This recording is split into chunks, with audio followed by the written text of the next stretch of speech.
jangeen jëf mbokk yi ñaari waxtu jot na sëkk fii ci Walf TV bismillah ci xibaar tisbaar gi li ci gën a fës tañ am yéene faram fàcce ko askan wa dëkkee fële ca Kounoune jàpp kër Ndiayloo ña ngay laaj seen commune bopp am ndaje mu yaatu moom lañu amal di ñaawlu taxawaayu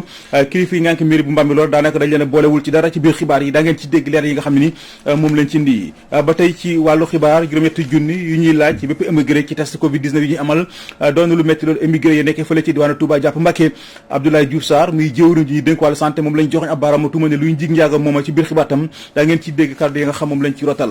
kàddu yi député Aliou Dembourou Sow yëkkati jëmale ko ci ñetteelu mandat njiitéel réew Macky Sall dem bay sàkk ñu dal ci kaw képp koo xam ne taxaw nga kon ngir gàllankoor loolu yi doon lu metti lool waa mouvement Frappe Dégage ab plainte la ñu bind daal di koy jébal procureur di sàkk ci moom mu woolu kii di Aliou Dembourou Sow déglu ko ci biir xibaar tam daa ngeen ci dégg kàddu yi nga xam moom lañ ci rotal bon mbokk yi lii buñ ci boolee xibaaru bitim réew yi teg ci xibaar tàggat yaram yi Cheikh Ahmed Tidiane Gomis lañ ciy àndal Cheikh Ahmed maa ngi lay nuyu. waaw maa ngi lay fay.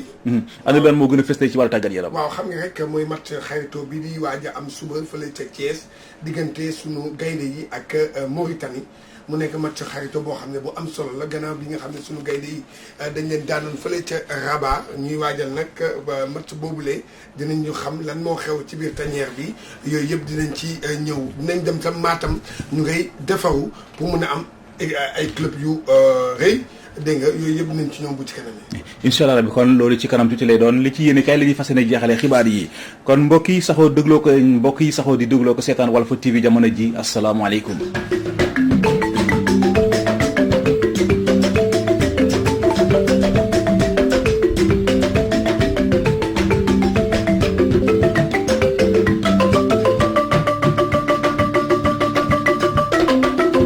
bismillah ci xibaar yi Kounoune fa la ñuy jëm askan wa nga xam ne dëkkee fële sa Ndiayloo jàpp gox boobule ñoom ñëpp daal ñu ngay réclamer ab commune am ndaje mu yaatu moom la ñu amal di ñaaw taxawaay kilifa yi nga xam ne ni ñoom ñoo ngànk mairie bu Mbambilor ndax dañ leen a boolewul ci dara ndem sama boppam ma la gën la du bañ naa la ñoom la ñuy sàkku ci njiitu réew Macky Sall mooy mu ériger seen dëkk boobule def ko mu doon ab commune bëggatuñoo tafu ci benn dëkk Ibrahima Ndoye moo yëkkati kàddu yu ni mel ñu teewlu ko ci micro Nazib Sagna. lañ doon laaj démb mu di commune Kounoune Kër Ndiayloo ak fanweeri cité yi leen wër nekk 20 nit ak juróom ñu biral ko ci benn lël 10 nit ak ñeent signé ko ñu def étude technique yi am koom bi àndandoo bokk benn men benn deret tey ñun ñooy ñaanaat suñu président Macky Sall que lañ ko waxoon démb en 2013 boobu ak léegi muy juróom-ñaari at muy commune Kounoune Kër Ndiayloo moo ñu yitteel te bëgguñu ko ñu taf fenn parce que am nañ alal bi am nañ koom bi am nañ nit ñi am nañ àndandoo bi te d'accord nañ pour ne ëllëg bu ñu joxee suñu commune dinañu mën a régler suñuy problème parce que sonn nañ Mbambilor lépp fa la jëm mooy capital gi mooy màkk gi investissement yëpp nekkee def si diggante Mbambilor Gorom 1 Gorom 2 ñun ay desit la ñuy jox bu fekkee sax ay desit am na. le président Macky Sall xam ne 20 junni ak juróom ñoo taxaw laaj seen commune du ay désir politique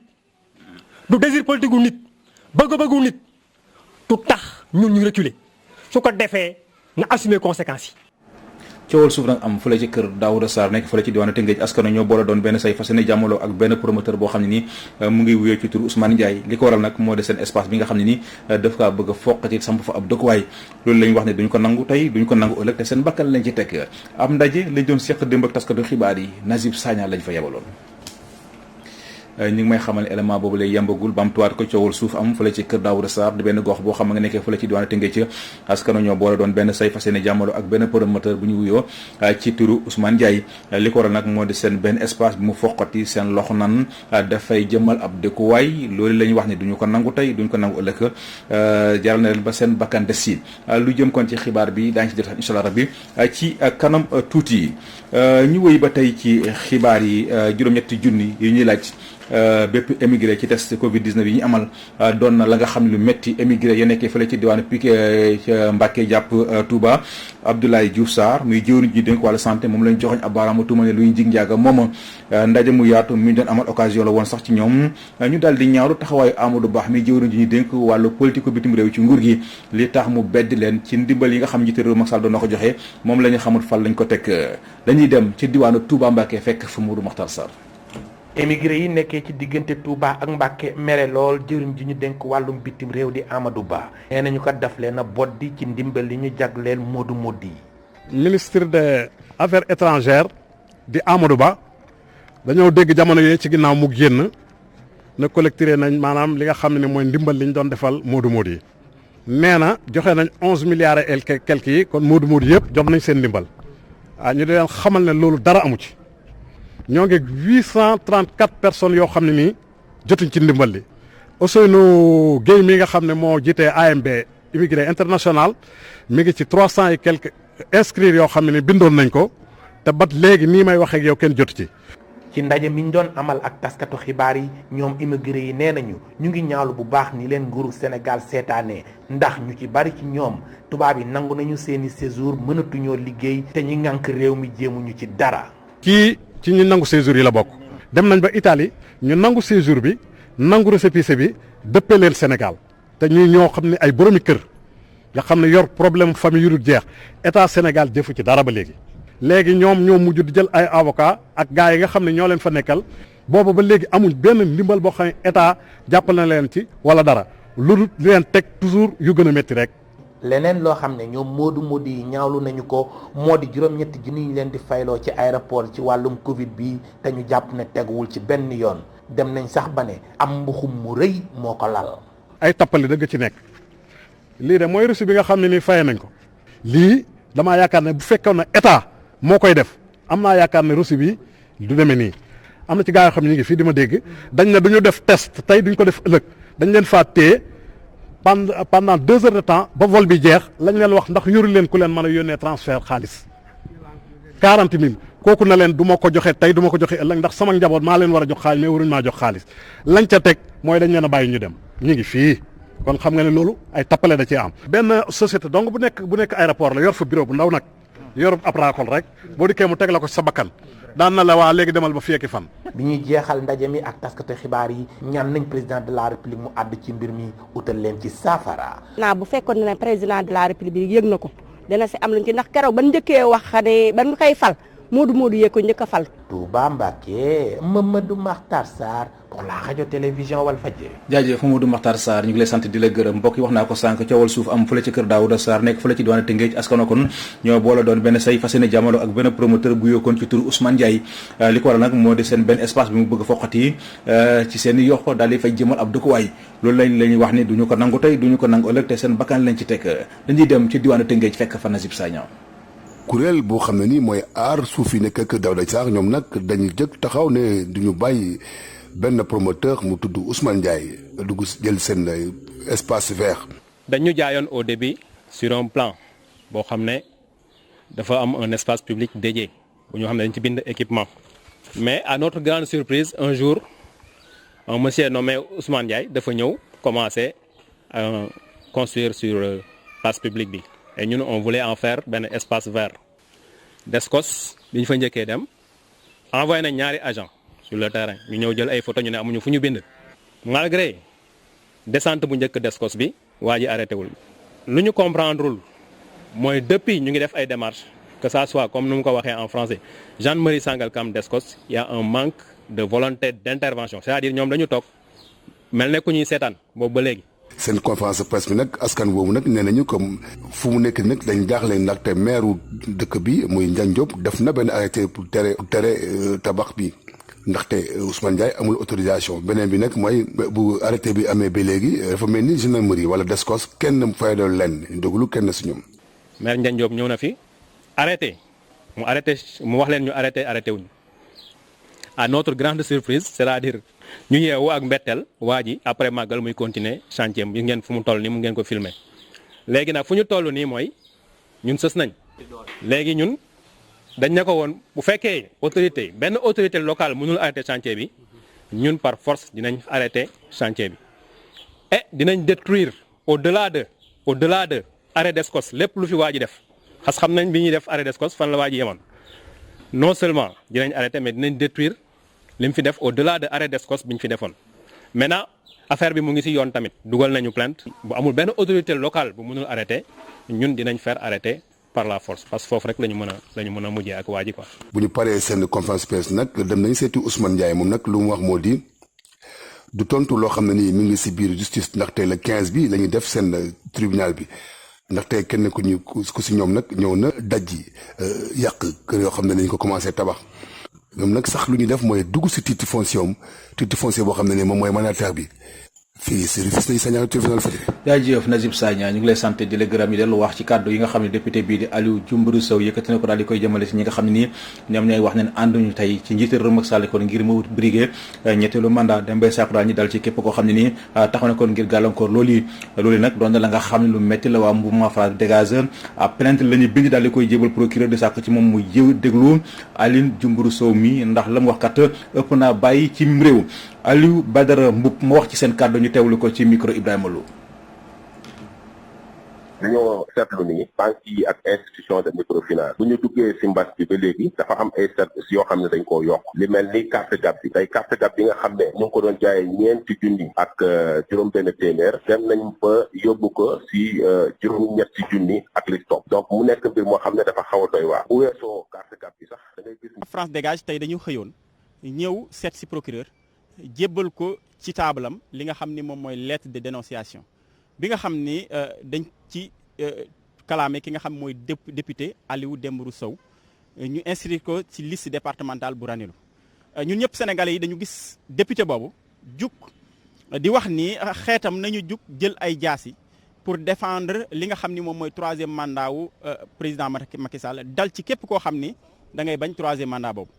loolu nag dañu jàpp ni lu garaaw a garaaw la ndaxte ñun ci lettre bi dañu ni loolu apologie au crime la maanaam dafay woo ay nit ñu dal ci ay nit gaañ leen ba rey leen. loolu nag moo tax bu ñu toogee gisuñu procureur aussi mu wax ci mbir mi ñun suñu mouvement ñëw nañu yee procureur jébbal ko tey suñu lettre comme moom autosaisirul ñun saisir nañ ko di xaar ci moom nag moom aussi traitement bi mu defoon ci li nga xam ne mooy Adja Astou Cissé bi nga xam ne moom mooy journaliste bi nekk ci 7TV.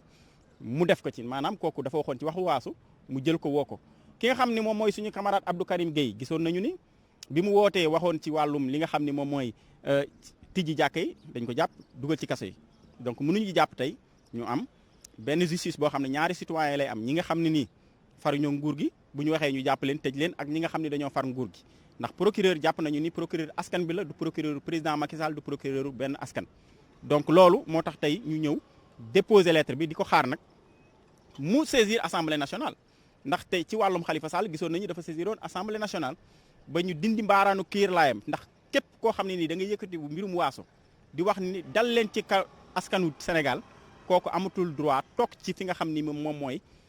représentation nationale muy doon assemblée nationale nga xam ni waaso yëpp ñoo fa nekk donc député Aliou Dembourou Sow warutul a nekk député au niveau du parlement sénégalais. mu nga loolu day kaddu yoo xam ne ni ñu ngi ko nangoo ci kii di Aliou Badara Mboup kon mu doon àddu jëmale ko ci kaddu yooyu nga xam ne ni Aliou Dembourou Sow yëkkati na ko daal di koy jëmale si ñetteelu mandat njiitu réew Macky Sall mi nga xam ne ni moom la ñuy lam-laamee jamono ji ñeneen ñu am lu leen metti ñoom ñoo di waa ACSIF di kuréel gi nga xam ne ni moom mooy sàmmanteeg àq ak yelleefu doomu aadama yi jëflanteeg banque yi lee dogal bi ñu jël daal di yokk seen tarif yi moom la Famara Saye Cissé ak ñoom di ñaawlu dañoo bëgg a profité ci mbas mi di Covid 19 ngir addu kilpé clients yi waaye loolu moom duñ ko bàyyi mu jàll Famara Ibrahima Cissé ñu teewlu ko ci téléphone soxna Fatou Diouf Faye. dañoo seetlu ni banques yi ak institution de microfinance bu ñu duggee si mbas bi ba léegi dafa am ay services yoo xam ne dañ koo yokk li mel ni carte gab bi tey carte gab bi nga xam ne ñu ngi ko doon jaayee ñeenti junni ak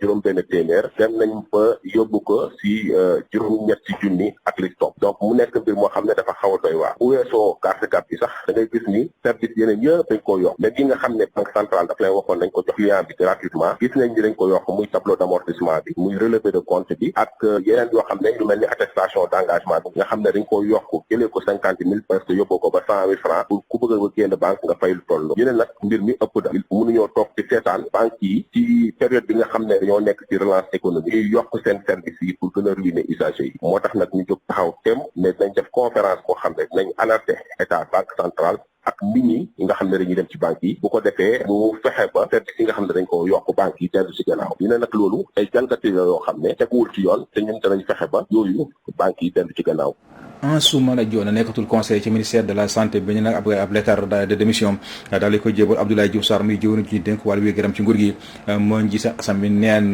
li ko metti bokk na ci ñàkk fulal gi Abdoulaye Diouf Sarr ñàkk fulal tawati doomi aadama yàlla natt kon ñu amee feebaru xel Ansoumana Dione ñu teewlu ko ci micro Ibrahima Lo. jébbal naa benn lettre de démission ci ministre Abdoulaye Diouf Sarr moo sàkkoon ci man ñu ànd liggéey ngir njëriñu askan wi ñu ànd liggéey pour ñu amee feebaru xel man nangul ko moom gannaaw ba ma ko bañale woon ay ministre bari fi jaar waaye moom day la ñu waxante woon boobu ba léegi amul lenn loo xam ne ni def na ko ci Abdoulaye Diouf Sarr fonkul kàddoom la mu waxante woon ak man defu ci lenn te mi ngi may dégg daj nañ ay daje yu bari bu ci mujj kër xalif général de Layène ca Yoff man ak moom ak ay seede mu ne ma lépp li nga bëgg danaa ko def jëm si ñu amee feebaru xel ba ci bëccëg bii ñu màggal samedi bii ñu weesu jël na ay engagement ñu àndandoo Touba keroog ba muy dem seen xalif général donc des Mourides waaye ba fii may waxee ni tey jii amul lenn loo xam ne rek ministre Abdoulaye Diouf Sarr respecté na ko dof yaa ngi dee ci mbedd bi dof yaa ngi tumuraange ci mbedd bi suñ kër ga ci Kaolack te direction générale action sociale am top seen bind ko këyit ne ko nañ ko delloo asam ba léegi këyit boobu amul lu mu ci addu bëccëg bi ñu màggal mbirum feebaru xel samedi bii ñu passé ñëwul teewul mu bàyyi ay nit ñu def ci cinéma boo xam ne Sénégal yëpp ñoo ko naqarlu fukk fan ak juróom-ñaar sa samedi bii di ñëw Abdoulaye Diouf Sarr bu teewulee ci bëccëg boobulee moom itamit danañ ko soññ pour mu tekki ndombo tàggam parce que jour boobu noonu ñu amee feebaru xel ak seen ay famille ñoo koy moom naka ngay nekk ministre de la santé ñuy màggal bëccëg bu ñu jàggalee feebaru xel àdduna bi yëpp mobilisé wu yooyu nga nekk ministre de la santé kenn xamul fan nga nekk loolu du dëgg du yoon moo tax nag ñuy woo askan bi pour que ñu am feebaru xel ñu mu leen toppatoo. mu ngoog loolu day kaddu yoo xam ne ñu ngi ko nangoo ci kii di Ansoumana Dione ab féewaloo am ci baykat yi nekkee fële ca Waalo tey yëngatu ci wàllu mbéyum ceeb lenn ci baykat yi kon ñoo jóg di ñaawlu taxawaayu kuréel gi ëmb baykat yi ndax ñaar at a ngi yàlla ngi nii defuñu benn yëngu-yëngu teg ci nag li ëpp ci ndaw yi nga xam ne seqoon bureau ba ñu si bëri si ñoom daa nekk tey ji génn nañu àdduna Babacar Gueye moo yëkkati kaddu yu ni mel ñu teewlu ko ci micro Gabriel Barbier. dafa naa ni suñu toogee 2 campagnes bayuñu am ay xale yu jóg pour fexe nu ñu bayee ñëpp jàpp si bu ñu toogee ba fii war nañu leeral lu ko waral li ko waral nag mooy du ñu dem campagne bu exceptionnel ku ni ndax am na fi comité bu fi nekk bu nga xam ne moo yore bay mais exception tax ñu créer benn comité de supervision pour mu ñu yóbbu ñu ci bay xam nga tey jii su fekkee dem nga CNCA nangu 16 millions yooyu ndax gisatul ku mu waxal interlocuteur bu ko wax pour respecter ay échéances am mu ni kon naa téye seen 16 millions ndax ngeen wax bi mu ko téye wax nañu loolu tax na am lu fi juddu lu bees muy comité de supervision wu matériel agricole. comité de supervision boobu bis bi ñu koy tëral duñ ni mënuñu ko def te defuñu état des lieux wu comité boobu ñu ànd ak fii si dëkk bi dafa naa ne yéen jot ngeen génn gis matériel bi disparate un peu partout ñu ànd ak le préfet autorité yëpp wëri ji matériel boobu suñ ko gisee teg ko bët nag ñu ni nag léegi naam matériel baa ngi nii mais nañ ko liggéey si beneen anam bi mooy comité bii na taxaw saytu nu muy liggéeyee dërëm buñ si am ñu yóbbu ko à la banque mu mën a fay bor yi li ci des dem si fonctionnement ñun loolu rek la ñuy wut lu leer. waaw léegi nag tey jii comme que gis nañu résultat bi lii def te comité Grand Digue Téeleel bi fi nekk ba tey sax mën naa ne 3 mois moo ko dese mandaam jeex te comité boobu yàlla def na trésorier ba yàlla yóbbu na ko adjoint trésorier bi yàlla yóbbu na ko président bi yàlla yóbbu na ko daanaka liggéey amatu fa kon ñu ni suñu naree demaat ci renouvellement di dem ci base beeg yëpp nañu toog li ñu gënal mooy ñu toog pencoo ko dëkk bi ak sayet ak autorité yëpp fexe taxaw fi benn comité de supervision bu nga xam ne ñëpp nga fa ñu wutal ko diir mu liggéey bi lépp tegu ci yoon ñuy soog a defaat ay élection jox ko ñeneen. Babacar Gueye lu doy waar nag moo am ci almeeru ya nekkee fële ca Njaareem di kër gu mag ay mbaam xuux ñoo bàyyi bu guddi dugg ci biir almere di suli néew ya nga xam ne ñoo fa suuloon yóbbee askan wi jóg doon benn say di sàkku daal ci borom mbaam ya ñu téye seen mbaam xuux yilee Ibrahima Sougou moo wax ci seen kàddu ñu teewlu ko ci micro Modou Makhtar Sarr ñu ngi may xamal ne élément boobu lay yàmbagul daañu ci dellu soit kon ci kanam tuuti ab gaal bu yaboon lu ci toll ak fanweeri doomu adama ak juróom fukk ak juróom benn ay doomi réew mi lañu fukk ak ñeenti di ay doomu Guinée juróom yi fekk baa fële ca Gambie moom moo teer démb ci waaxi Gendar yile seen yéene ak seen bëgg-bëgg moo doonoon dem fële ci Espagne waaye loolu mujjut antu ci jamono ji may àdda ngeen di teewlu ña nga ca brigade gendarmerie bu zone nord ñuy déglu lu doy waar moo am ci almeeru Njaareem yile ay mbaam xuux ñoo bàyyi ba guddi dugg ci almeer ya nekkee fële ca kër gu mag dugg fa daal di suli néew ya di leen lekk yóbbee nag askanu jóg doon benn say di sàkku daal ci borom mbaam yi ñu téye seen i mbaam xuux yilee Ibrahima Sougou moo wax ci seen kàddu ñu teewlu ko ci micro Modou Makhtar Sarr. ñu ngi naqarlu bu baax lii xew ci njaareem ci mbaam xuux yi nga xamante ni ñooy dox biir njaareem ci rawatina armeel yi njaareem yi ak ci jumaa ji kulli yawmin fi la ñuy fanaan di dugg ci armeel yi di sulli néew yi loolu ñu ngi koy naqarlu ñi nga xam ne ñoo ko moom nañ ko téye waa njaareem gépp ñu ngi koy naqarlu ndax mbaam xuux yi kulli yawmin dañuy ñëw ci armeel yi ak ci penc mi bu timis jotee ba fajar ñu ngi fi te loolu rafetut kon nag dëgg-dëgg ñi nga xamante ni ñoo ko moom war nañ koo téye ñun waa njaareem daal ñu ngi koy naqarlu bu baax a baax a baax ndaxte vraiment ab jullit nga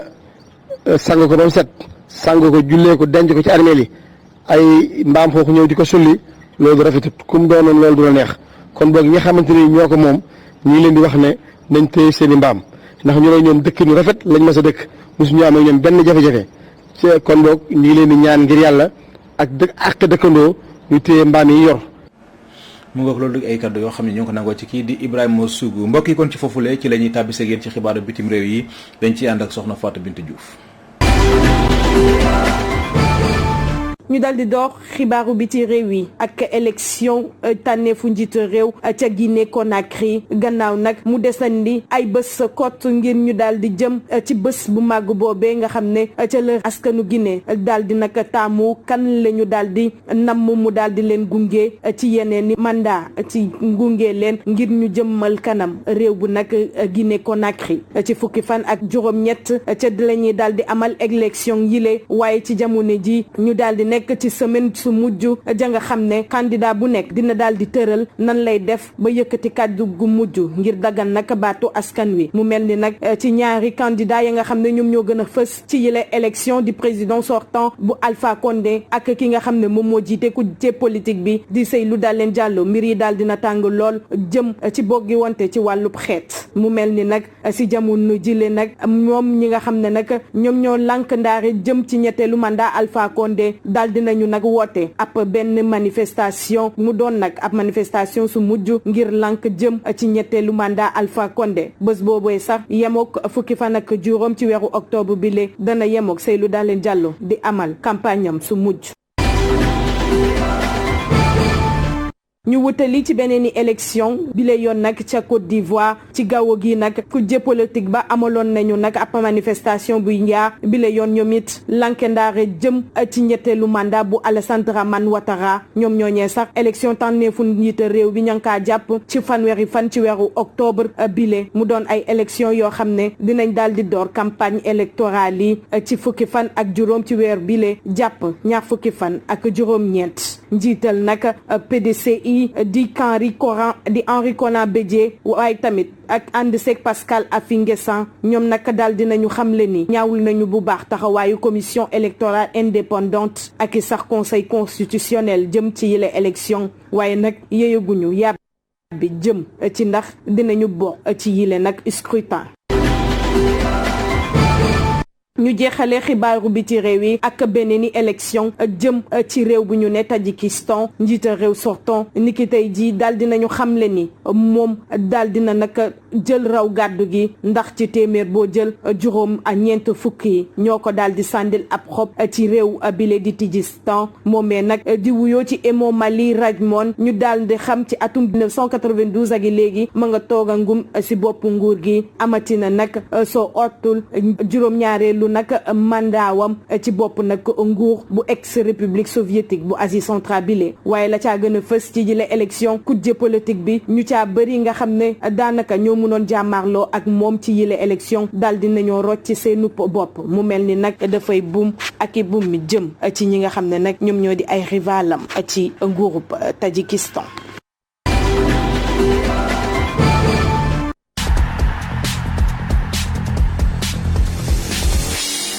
jërëjëf soxna Fatou Bintou Diouf ñu ngi koy sant di ko gërëm xibaaru tàggat yaram yi dañ ci ànd ak Cheikh Ahmed Tidiane Gomis sëñ Cheikh asalaamaaleykum. maaleykum salaam Seydina Omar Ba. tàmbale ko jongantey xaritoo gi war a dox ci diggante Sénégal ak Mauritanie. waaw jongante bi suba lay am ca Thiès stade Lat Dior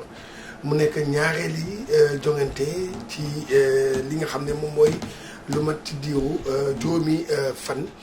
gannaaw bi Sénégal lajjee fële ca Rabat diggante mook Maroc. ñetti bal ci benn ñoom nag joueurs yi nee nañu faw rek ñu am ndam ci kaw Mauritanie loolu rek moom mooy tax ñu maanaam jàmm rek am ci biir tanière bi kenn ci ñoom ki ko ci wax moom mooy Famara Diédhiou ñu déglu ko te xibaar yi mu jot a bàyyi ci site fédération sénégalaise bu football. Aujourd'hui, donc on s'est très vite remis au travail. Donc on s'est entraîné aujourd'hui et voilà on a tout. Bon liggéey nañu tey reprendre nañ entraînement yi yombul nag. On est arrivé aujourd'hui donc on s'est très vite remis au travail. Donc on s'est entraîné aujourd'hui et voilà on a pu travailler durement comme il le faut. Ça n'a pas été. waaw kooku nag moom doon Famara Diédhiou ni ñu ko waxee. moom nag nee na reprendre nañu liggéey bi ci waajal match bi ak ki nga xam ne moom mooy équipe bi di Mauritanie nag moom nee na dafa ñëw pour gagner. waaw Sénégal nag nee nag moom du am joueur nee nañ du ñu am ñaari défaite. tegale ñaari défaite moom baaxul. loolu gëj na dal Sénégal xaw ma ñaata at. kon nag ñu ngi waajal joŋante boobu la. kon mën naa jur ab jeexi jaaxa si boppu supporters yi. waaw loolu ñu des ba tey ci tanière bi ndax dañ gis ne am na beneen joueur boo xam daf cee gaañoo. waaw gannaaw Sadio Mané bi nga xam ne dafa am Covid te nee nañ sax mu ngi reprendre entraînement yi pour jouer week-end bi ci club am Kalidou Koulibaly moom mi ak Edouard Mendy ak ñeneen ñi Sidi Sarr nag tegu na ci moom du mun a bokk ci jongante boobule contre Mauritanie waaye nag kii di Krépin Diatta ak Gana dinañu jouer. ñu déglu ki nga xam ne moom mooy docteuru équipe nationale Abdourahmane Fédior mu ñëw ci blessé yi. am nañu benn joueur bu gaañu Sidi Sarr benn action bu mu doon def bu mu jógee ci la am gaañu bi ñëwee Dakar fii def nañ IRM bi pour xool gaañu bi mais yaakaaruñu ne dina mën a football match bi di ñëw ak Mauritanie waaye nag bu dee Joseph Lopi Gana Gueye ak Krépin Diatta ñoom dañoo amoon ay tëccu yu ndaw rek ci match bi Joseph Lopi dafa jël benn coup ci ginnaawam bu mu taje ak gardien bi pour Krépin aussi tamit taxu ko garaaw ñun am nañu yaakaar ne sax ñoom war nañu mën a football match bi di ñëw parce que seen gaañu tax koo garaaw trop. J'espère bien qu'ils pourront participer au prochain match. mu ngoog lu day kàddu yoo xam ne ñu ngi ko nangoo ci kii di docteur Abdourahmane Fédior ñu jeexale ko wàllu football fële ci diwaanu Matam. waaw Matam nag dañoo bëgg a am ay club yu fort yu bokk ci ay Ligue 1 Ligue 2 di jouer ci équipe d'élite yi loolu nag ñu ngi koy waajal dañuy def rek dem ànd ci ak ci nga xam ne mooy Amadou Issa Kane. fexe ba club yi nekk ci diwaan bu Matam gën a am doole saa yu ñuy joué Ndakaaru wala Saint-Louis loolu mooy mbébét ñi nga xamante ne ñoo ŋànk mbirum tàggat yaram fii ci diwaan bu Matam ci gis-gisu Mamadou Ndiaye mi nga xamante ne moo jiitee football bi fii ci diwaan bu Matam nee na kay fu mu toll nii lépp li nga xamante ne mu aju ci wàllu tàggat def nañ ko club yi bu dee kay ñu am doole ci diwaanu Ndakaaru wala sax Sénégal ay division maanaam tournoi de montée de division 2. aussi c'est pour gën a tàggat suñu entraîneurs yi nga xamante ne formé leen gën a suivre également club yi au niveau donc de la base mais aussi gën a jàppale club yi nga xamante ne dañuy am chance dem tournoi de montée wala suñu sélection régionale. ci beneen mbir moom Mamadou Ndiaye nee na kay ko Covid 19 bi daal dina dicté loi am fii ci Sénégal yëpp waaye nag léegi mën nañu wax ne Covid bi wàññeeku ne bu baax a baax ci réew mi te kay du yàgg championnat bi mën a tàmbali te activités yi ñëwaat ci niñ ko doon defee. fédération ci loolu lañ nekk ak yi nga xamante ne ñoom ñoo tënku ci fédération sénégalaise de football maanaam ligue de football yi donc boobu tey activité amul waaye ñoo ngi tenir suñu réunion di informer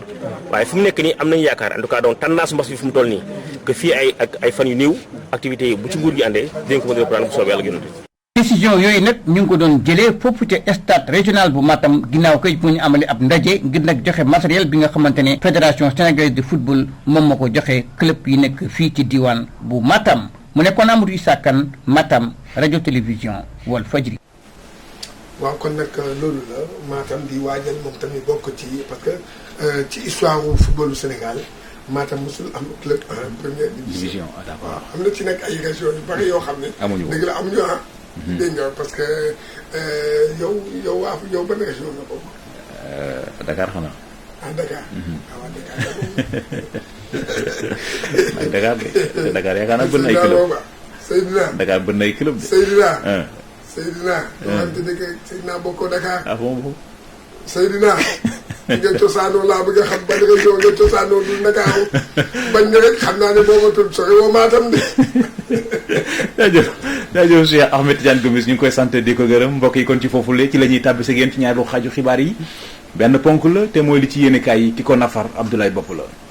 dal leen ak jàmm Walf Quotidien xëy nemmeeku ji ñi loru ci mbënd mi te nguur gi jot leen a tàntal ca arrêt 54 ba ne ca Kër Massar yéenekaay bi ñu fàttali ne toll nañ ci juróom-benn fukki njaboot ak juróom-ñeent ña ngi fay dund ci tumuranke gu metti ak di xaar ba tey la leen nguur gi diggoon gannaaw bu jawriñ gi di Mansour Faye yëkkati ay kàddoom ci fan yi ñu weesu xam le ne nguur gi fab na xobbet lu toll ci ñetti milliards yu mu fas yéene jagleel ñi loru ci mbënd mi diggoon leen lii di cash transfert maanaam yónnee leen xaalis ay kàddoom ci Walf Quotidien Jammeh Diouf ak njabootam daal di xam le ne ba tey cash transfert dugagul ci portable am te booba léegi coono yu métte métti la ñuy dund amatuñu xëy amatuñu koom ndox mi nangu na seen dëkkuwaay Jammeh Diouf ne ba tey nguur gi mu ngi leen di xaarloo ci koppar ya ñu waroon a jot keneen ku ci àddu di soxna Sidi Dieynaba Diouf ëppal ñeent fukki at ma nga yeew ak njabootam ca biir tànt ya foofee ci arrêt 54 daal di xamle ne ba tey cash transfert dugagul ci portable am jotagul benn ndimbal bu bawoo ci nguur gi Dieynaba Diouf ne te moo ne de gouverneur ak préfet jaar nañ fa ba jël seen tur waaye furaas ba tey kenn wóoloogu leen kenn yónneegu leen xaalis ñetti milliards yi nguur gi digee dégg dong lañ ci am Dieynaba Diouf ne fi lekk ay fan bu ñu gisul lu ñu xam bi nguur gi saafarawul seen jafe-jafe daañu yëglu ma ngay fàttali ci biir yéen cabinet ci arrêt 54 ca tant ya ña fa yeewoo toll nañ ci juróom-benn fukki njaboot ak juróom-ñeent ci ñooñee fukki jigéen ñu wéerul ak juróom-benn ña nga ca ak ñeent fukki liir ak juróom-benn Walf Quotidien ci yooyu la ñetti milliards bu ñu deful ndànk njuuj njaaj tàmbale ne caa xeeñ yéen cabinet critique ne Barça wala Barsax mbir yi tar na ndax lu ko dalee Mbuur ak Saint-Louis lim bu takku ci ay doomi aadama ñoo fa bawoo jël seen gaalu looco dem wutali Espagne yéen cabinet ci fan yi ñu toll ña fa dem lim nga foo ko natt weesu na ko ndax boo jëlee diggante Mbuur ak Saint-Louis lu toll ci téeméeri ndaw ak fukk ak juróom-ñett jàpp ñaari téeméeri ndaw bawoo nañ fa wutali Espagne yéen cabinet las na ci gaalu looco yooyule am na gu teer si ca Guet Ndar ci bëccëgu Ndar kam yeboon ba fees dell yéen cabinet diggi njolloor lañu seen gaaya ca biir ndox ma yuuxu ya jibee fu ne askan wa dem wàllu ji leen Ousmane Sonko ne lu aju ci immigration clandestine bi le ndaw ñi tàmbalee jël gaalu looco yi ngir am koom kenn tegu leen ko ku dun njiit réew mi Macky Sall ak nguuram Ousmane Sonko ne doxalinu nguuruk Macky Sall dem na ba ñàkkaloo askan wi ndolloo askan wi ba tax na pexe amatul Barça wala Barsaq yéen cabinet l'évidence ne Ousmane Sonko ak Mansour Faye neexootuñu gannaaw ci wàll audience ga dox seen diggante Mamadou Lamine Massaly àdduna ci biir yéen cabinet l'évidence yekk lu mel ni xamee Ousmane Sonko moom Mamadou Lamine Massaly xamle ne Ousmane Sonko mile ku dangereux la ne Ousmane Sonko mile la muy wax wute loolu ak li am Mamadou Lamine Massaly wax ma ngay leeral ci biir yéen cabinet l'évidence xamle ne Ousmane Sonko jot nañu jëlee ko ci front de résistance nationale di kuréel gi boot ku jéeg politique bi njiital Pastef waratu ca bokk keneen ko àddu ci biir yéen cabinet l'évidence di Omar Sow di conseiller à la présidence te fare ca Yombol Sud jot naa ñaawlu doxalinu Guy Marius Sagna mi mu ne ci coonoy askan wi ci jafe-jafe askan wi moom la mbuboo ngir wut buzz maanaam jëmmal boppam Omar Sow ne Guy Marius Sagna mi le soxlay askan wi taxu koo jóg te moom Guy Marius Sagna doxalinam lépp politique moo ci la xasu Omar Sow ci biir yéen cabinet lu jara laaj mooy ana fan la Guy Marius Sagna ji jëlee koppar ya muy tukkee Omar Sow ne Guy Marius Sagna mi le munta gàllankoor lenn ci doxalinu njiitu réew mi Macky Sall rawatina doxalinu réew mi ay kàddoom ci 24 heures Omar Sow ne Ousmane Sonko mile jarta topp jarta tontu ay kàddoom ci 24 heures député Alioune Dambourou Sow mi xamle yàggut ne képp ku àndul ci ñetteelu mandat njiitu réew mi Macky Sall dañ la war a faat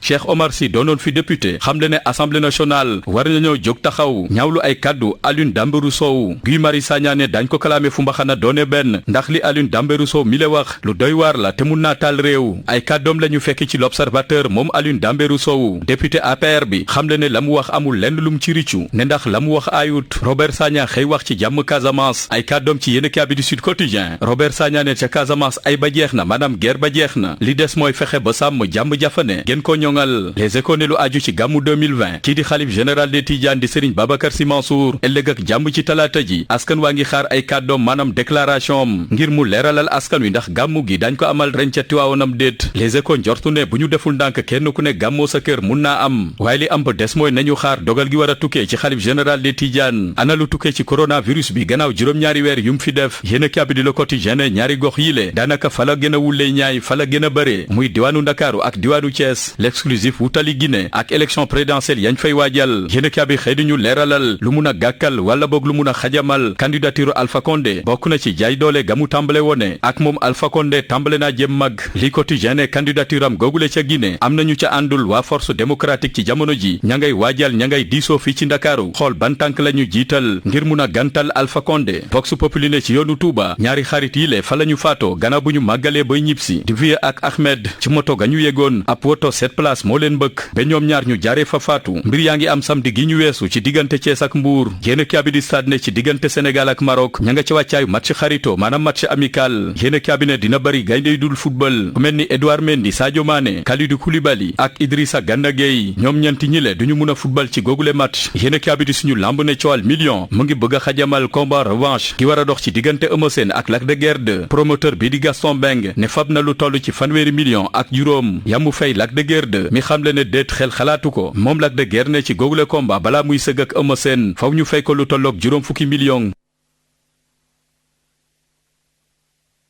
jaajëf Abdoulaye Bopp ñu ngi koy sant ko gërëm